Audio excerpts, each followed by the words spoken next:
To be really honest, this yaoi is like hella dark. Hey guys, it's Anne, and before we begin, I want to show you guys my earrings. Look how cute they are. This is a little cloud, and this one over here is a little hot air balloon. If only it would go straight. But yeah, no, I recently got a lot of cute earrings, so I wanted to show you guys.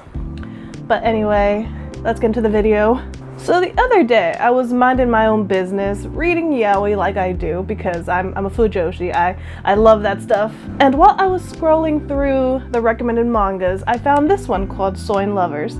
The artwork honestly didn't really call out to me that much, but I read it anyway because I was like, why not? You know, let's give it a try. There is 3 stories to my memory in Soine Lovers, and the first one was okay, not my favorite, but it was whatever. But the second one, that's the one I really want to talk about. That shit was weird. The reason it really caught me off guard is because I'd never quite read a yaoi like this. And trust me, I've been reading yaoi for way too long, honestly, probably since I was 14. I'm old now, so it's been quite a while. This is basically a Stockholm Syndrome yaoi, and I don't want to ruin the story for y'all, but this story was kind of weird. I'm not gonna lie, I'm a pretty vanilla lady. I like my yaoi sweet. I like them gentle. That's how I've always personally liked it. I've never been into the rapey, scary types of yaois. It's just not my cup of tea. If I'm reading yaoi, I want to drink my cup of coffee and relax and enjoy some cute boys falling in love. That's what I typically go for. So honestly, this story really threw me for a loop. It starts off with 2 older men, maybe 50s or 60s, and they are fishing in this river. And then as they are talking to one another, they recall how they first met. The uke was a successful businessman, and he was coming back to Japan from a trip overseas.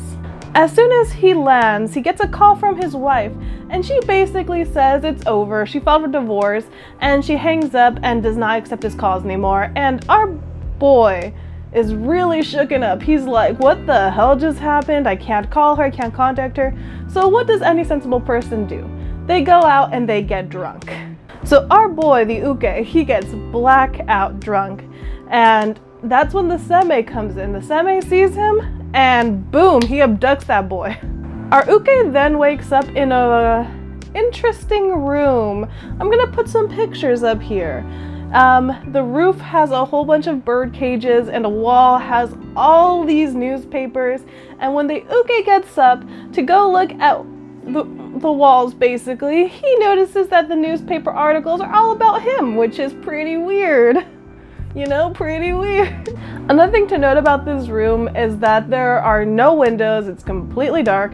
There is one door, and that door is locked. Once the uke gets his bearings straight and figures out what situation he's in, checks out the room basically, that's when our seme comes in. And if you've seen or read yaoi, you know what happens next. Unspeakable things happen. And that's basically how this story starts. Again, I like my sweet yaois. I like the ones where they have crushes on each other and they figure out their true feelings. It's like the oh my god thing. So yeah, this story isn't that. But it did intrigue me, so I kept reading. Yeah. If you've heard of Stockholm Syndrome, I described this yaoi as a Stockholm Syndrome yaoi. So if you know what that condition is, I guess you can easily figure out what is going to happen to the uke.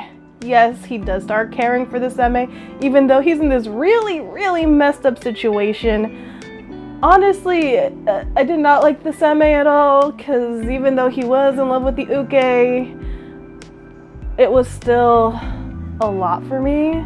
Because, I don't know, I think love should be something more innocent than being abducted, not gonna lie. I don't want to ruin the ending for you guys, but I will say that there is a twist towards the end of the story that does help justify a little bit why the seme is the way he is and why the seme was in love with the uke. It wasn't just he abducted some random guy. He actually knew who he was. But again, I don't want to ruin that in case you guys are into this kind of story and want to check it out yourself. Yeah, I know I've said this before and I'll say it again. The story is pretty messed up, but I feel like just because it's not my cup of tea, other people could possibly enjoy it. I know there were tons of comments that absolutely loved this storyline. And you know, if it's for you, then please check it out. If it's not for you, you can check it out too if you want and see if you personally get anything out of it. For me, the story was okay. I got a quick read out of it. Probably won't read it again. And yeah, it also intrigued me because I normally don't go for these darker type of stories in my yaoi.